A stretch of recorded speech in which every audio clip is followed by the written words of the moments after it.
자, 나시린은 하나님의 사람으로 스스로 구별된 사람으로 하나님 앞에 서원한 사람들이죠. 그래서 하나님께 서원을 하고 자기 자신을 하나님께 드린 사람들을 나시린이다라고 이렇게 이야기를 합니다. 그 나시린의 제도에 대해서는 민수기 6장 1절로 20절까지 자세히 나와 있습니다. 제가 그걸 다 말씀드리진 않겠지만, 그런데 이 나시린이 특별히 세 가지 지켜야 할 규범이 있습니다. 그 나시린으로 첫 번째는 하나님 앞에 헌신하기로 서약한 사람들이기 때문에, 이 나시린은 그 구약에는 아주 대표적인 사람이 우리가 잘 아는 것처럼 삼손과 사무엘이 있죠. 그 삼손과 사무엘이 나시린이었는데, 이 삼손은 우리가 잘 아는 것처럼 베냐민 지파였고, 사무엘은 에브라임 족속이었습니다. 그런데도 그들은 하나님 앞에 서원을 하고 헌신하기로 서약한 사람들입니다. 그래서 이 나시린은 첫 번째, 포도주와 독주를 마시지 말아야 합니다. 그리고 두 번째는 절대로 머리에 삭도를 대지 않는 것이죠. 머리를 깎지 않는 것입니다.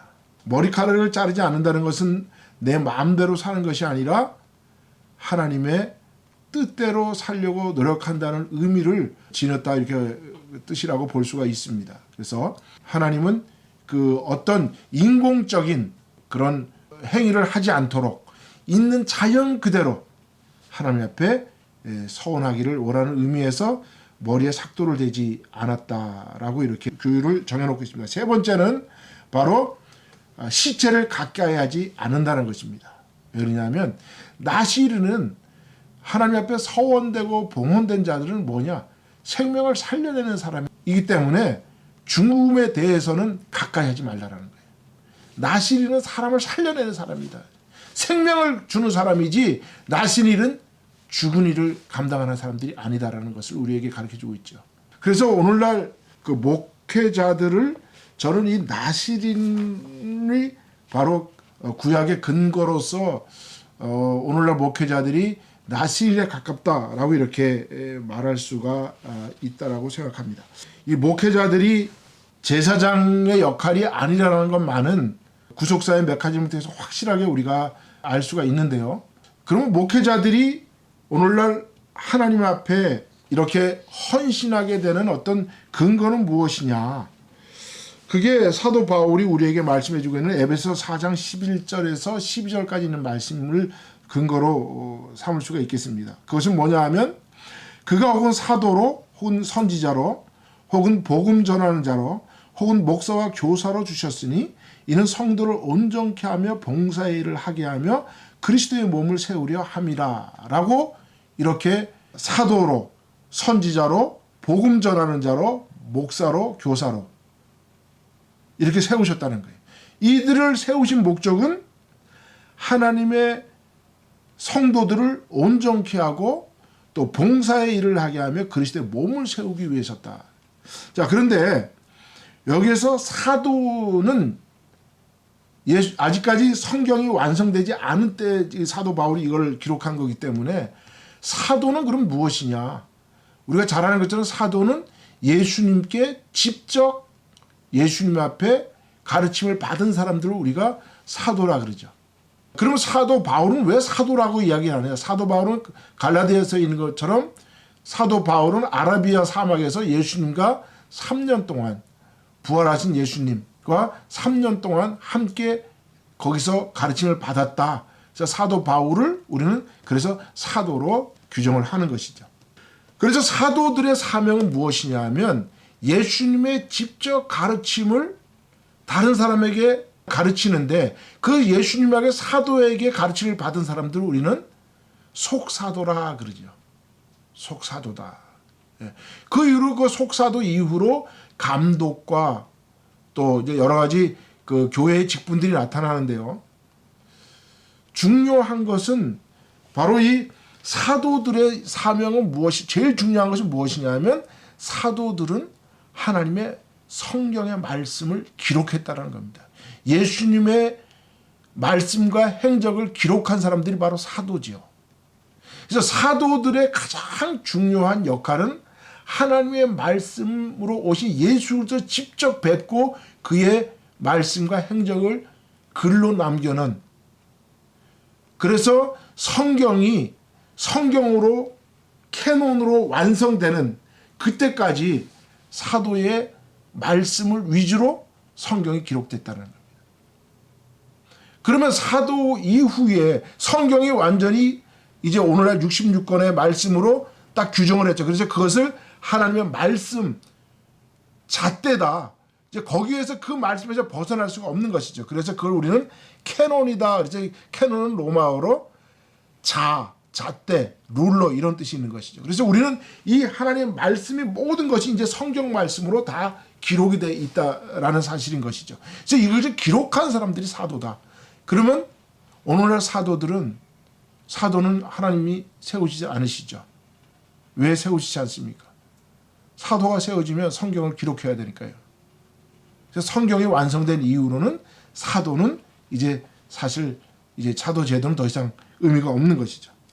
또 선지자도 마찬가지죠. 선지자 그러면 오늘날 선지자에 대한 이야기들이 많이 있는데요.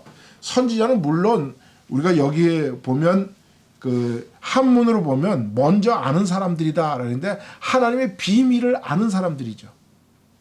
그런데 예수님께서 세례 요한을 규정할 때 율법과 선지자로서 세례 요한 때까지다 라고 말씀하고 있어요. 그러면 모든 사람들은 오늘날 모든 하나님의 왕 같은 제사장이 된 하나님의 자녀들은 성경을 통해서 하나님의 뜻을 다 깨달을 수가 있는 거예요. 누구든지. 그래서 우리는 모든 하나님의 뜻을 이제는 성경으로만 알아내야 되는 거죠. 그래서 오늘날 우리가 뭐 하나님한테 직접 계시를 받았다, 무슨 뭐 그리고 우리는 특별 계시라고 이제 이야기를 하죠. 예. 근데 그런 것들은 이제 각자 개인의 어떤 그 신앙 속에서 나타나는 거지 그것이 객관적이다라고 말할 수는 없는 것이죠. 왜? 오늘날 하나님의 모든 뜻과 계획은 성경을 통해서만 우리에게 알려주시기 때문에 그렇습니다. 그래서 선지자도 이제 세례 요한까지다라고 말씀을 하고 있는 거죠. 그럼 복음은 전하는 자, 그 다음에 목사와 교사, 이제 세 직분이 남았잖아요. 이게 오늘날 우리에게 있어서 복음을 전하는 자, 또 목사와 교사. 우리 예수님께서 마태복음 9장에서 각 촌과 성들을 다니시면서 가르치시며 복음을 전파하시며 또 약한 것과 병든 자들을 고치시며 그 사역을 우리가 예수 그리스도의 3대 사역이라 그랬죠. 그래서 가르치시는 사역, 전파하는 사역, 병 고치는 사역.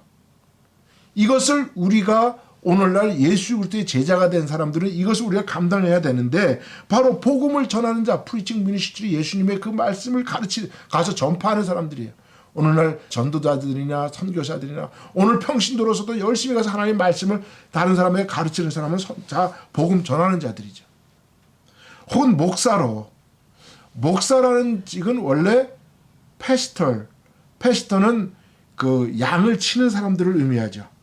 양을 치는 사람들인데 오늘날 목사가 가장 그 목사직에 가까운 그 뜻은 바로 목양하는 사람이죠. 목양하는 사람. 왜? 하나님의 구약 때부터 이스라엘 백성들을 양이라 그랬어요. 길 잃은 양. 그리고 그 양들을 돌보는 사람들을 우리는 패스터다. 양을 기르고 가르치고 먹이고 돌보는 사람들을 우리는 목자다라고 이야기하는데 오늘날 목사의 직분은 바로 이 교회를 통해서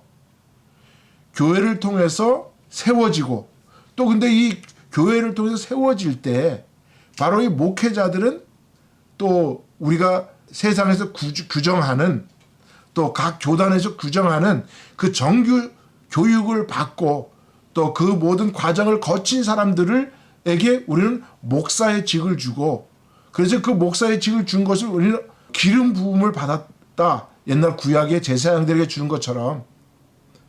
그래서 우리가 오늘날 목사가 세워지고 그 목사의 직은 바로 양들을 가르치고 또 양들을 돌보고 또 양들을 영적으로도 성장시키고 하는, 그리고 하나님의 말씀을, 성경을 잘 체계적으로 배우고 또 성경의 하나님의 말씀을 잘 깨달아서 그것을 다른 사람에게 전파하는 그런 사역을 감당하는 사람을 우리는 목사다라고 말할 수 있는 것이죠.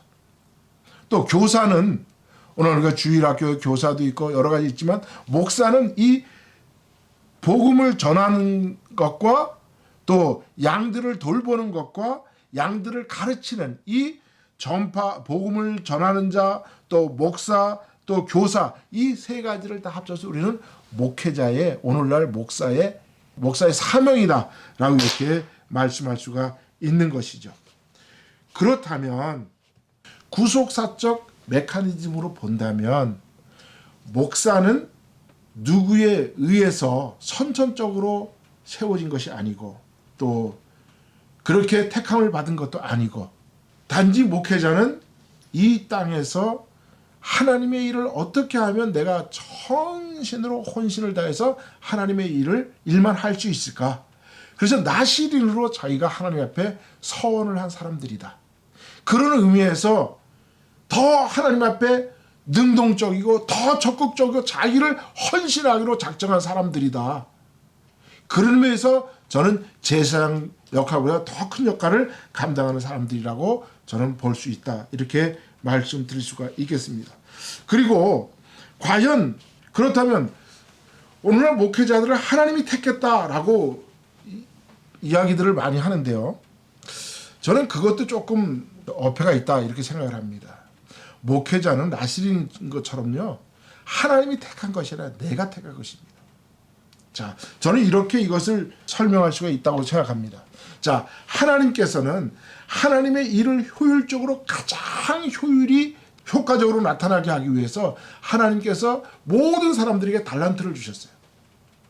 그리고 사람들이 입을 수 있는 옷을 만들어 주시는데, 어떤 사람은 복음 전하는 자의 옷, 어떤 사람은 목회자의 옷, 어떤 사람은 교사의 옷, 어떤 사람은 의사의 옷, 어떤 사람은 변호사의 옷, 어떤 사람은 뭐 여러 가지 직장의 옷들을 쭉 줬어요. 그런데 사람들이 각각의 자기가 원하는 옷을 가서 입은 거예요. 그런데 목회자로서의 옷을 입은 사람은 나시린처럼 내가 전적으로 하나님의 일을 내가 평생 하려고 서원하고 서약하고, 그래서 목회자가 된 사람들이기 때문에 하나님이 택했다는 것보다 내가 택했기 때문에 더 열심히 해야 된다. 더 능동적, 하나님 앞에 더 적극적으로 해야 된다. 그럴 때 존경을 받을 수 있는 거죠. 하기 싫으니까 억지로, 나답과 아비후처럼 하기 싫으니까 억지로 그렇게 하는 것이 아니죠. 내가 원해서 목회자가 됐기 때문에 내가 더 적극적으로, 내가 더 능동적으로, 내가 더 열심히 하나님 앞에 헌신하는 삶이죠. 이게 바로 목회자의 삶인 거라고 저는 생각을 합니다. 그렇기 때문에 자기가 할 수 있는 모든 세상적인 일들을 다 버리고 오로지 내가 하나님 앞에 서원한 사람으로서 나는 하나님 평생 제 몸과 내 삶을 하나님 앞에 드리겠습니다. 그런 사람들이기 때문에 오히려 더 희생의 삶을 살 수 있는 거고, 더 능동적으로 자기의 삶을 하나님 앞에 드릴 수 있는 것이고, 그렇기 때문에 하나님 앞에 더 칭찬받을 수 있지 않을까요? 하나님은 진리를 알지니 진리가 너희를 자유케 하리라는 그 자유를 깨달은 사람들은요, 누구에 의해서가 아니에요. 자유를 깨달은 사람들은요, 자기 스스로 자유의 마음으로 하나님의 일을 헌신하는 거예요. 누가 시켜서 하는 게 아니에요. 누가 시켜서 하면 그건 노예 근성을 가지고 하는 거죠. 목회자는 나시린처럼 내가 하나님 앞에 선택받지 않았어도 나는 하나님 일을 감당하겠습니다 하고 내 몸을 자진해서 능동적으로 하나님 앞에 드린 사람들이기 때문에 더 존경받아야 된다. 그래서 저는 우리 대한민국이 언젠가는 우리 대한민국을 지키는 군인들이 미국처럼 이제 모병제가 돼야 된다. 지금 이제 한국의 군인으로 태어난 모든 사람들은 이제 징병제잖아요. 모든 사람들이 다 군대에 무조건 가야 되잖아요. 법에 따라서. 그러다 보니까 대한민국의 군대가 가기 싫으니까 억지로 가가지고 2년 더, 18개월 채우고 그러면서 가가지고 요즘 연약한 그 군대로 변하는 것보다 차라리 모병제. 왜 미국의 군대가 왜 이렇게 세계에서 가장 강한 군대가 되었을까요? 바로 모병제의 군대이기 때문에 그렇죠. 내가 원해서 하는 거예요. 내가 원해서 군대에 갔고, 내가 원해서 군인이 됐고, 내가 원해서 전쟁터에 간 거죠. 그래서 생명도 아낌없이 내가 원했기 때문에 군인이 되었기 때문에, 그래서 미국의 부모님들은 자녀들이 군인으로 가서 어디 가서 전사했다 그래도 그렇게 막 우는 모습 보이지 않아요. 그래서 미국은 군인으로 갔다가 자녀가 전쟁에서 사망을 하거나 전사하면 그 가족들을 그 나라에서 최고의 골든 패밀리로 정해서 그 가족들을 존경하죠. 그러다 보니까 미국에서는 이 모든 그 직업을 가진 사람들의 크레딧을, 신뢰도를 조사를 했더니 미국은 지금까지 그 신뢰도의 1위에서 군인이 그 1위를 뺏긴 적이 없어요. 그리고 모든 사람들은 군인을 존경하죠. 그러니까 한국도 앞으로 이 징병제보다는 모병제가 되어서 정말 나라를 위해서 내가 군인으로서 내가 탤런트를 받고 나는 군인으로서 나라를 위해서 희생하고 봉사하고 하겠다. 그런 정신을 가지고 군대를 지킬 때 그 군대가 강해지는 거죠. 마찬가지로 목회자가 오늘날 현대 교회를 지키고 현대 교회의 교리들을 지켜나가는 그 목회자들은 구약에 있는 제사장들처럼 억지로 선전적으로 되어서 수동적으로 피동적으로 제사장이 된 것이 아니라 내가 나시린처럼 내가 원해서 하나님 앞에 자원하기로 서약하고 서원한 사람들이기 때문에 오히려 더 하나님 앞에 열심을 내야 된다. 왜 그러냐 하면 구약에 있는 제사장 제도가 좀 허물어지고 제사장 제도가 허약해지면요, 하나님의 신앙이 떨어져요. 또 제사장 제도가 허물어지면 이스라엘의 신앙도 허물어져요. 마찬가지로 오늘날 하나님 앞에 나신으로 서약하고 하나님의 교회를 지키고 나선 이 목회자들의 영성이, 하나님에 대한 그 사명이 투철하면 교인들도 사명이 투철해지는 거예요. 그래서 목회자들이 연약해지면 교회가 연약해지고 교인들도 세상으로 흩어져 버리는 거죠. 그래서 모든 종교의 계획은 구약 이후로 모든 종교의 계획은 구약 이스라엘에서는 제사장의 제도를 확립하는 것이고 오늘날의 종교 개혁도 마찬가지예요. 종교 개혁의 의미는 목회자들이 그 사명을 다시 하나님 앞에 내가 하나님 앞에 나신으로 서서 하나님 앞에 그 서약과 그 서원을 지켜나가는 철저하게 그런 정신으로 모병제로서 군인에 간 사람들처럼 오늘 목회자가 내가 스스로 하나님 앞에 서원하고 자원해서 서약한 사람으로 나는 섰으니까 더 열심히 하나님 앞에 해야 되겠다. 이런 사명이 약해지면 교회가 약해진다는 것이죠. 그래서 목회자의 사명에 대해서 우리가 히브리서 13장 17절에서 18절에 이렇게 이야기를 합니다. 하나님의 말씀을 너에게 이루고 너희를 인도하던 자들을 생각하며 너희 행실의 종말을 주의하여 보고 저희 믿음을 본받으라. 너희를 인도하는 자들에게 순종하고 복종하라. 저희는 너희 영혼을 위하여 경성하기를 자기가 회개할 자인 것 같이 하느니라. 저희로 하여금 즐거움으로 이것을 하게 하고 근심으로 하게 말라. 그렇지 않으면 너희에게 유익이 없느니라. 우리를 위하여 기도하라. 우리가 모든 일에 선하게 행하려 함으로 우리에게 선한 양심이 있는 줄을 확신하노니.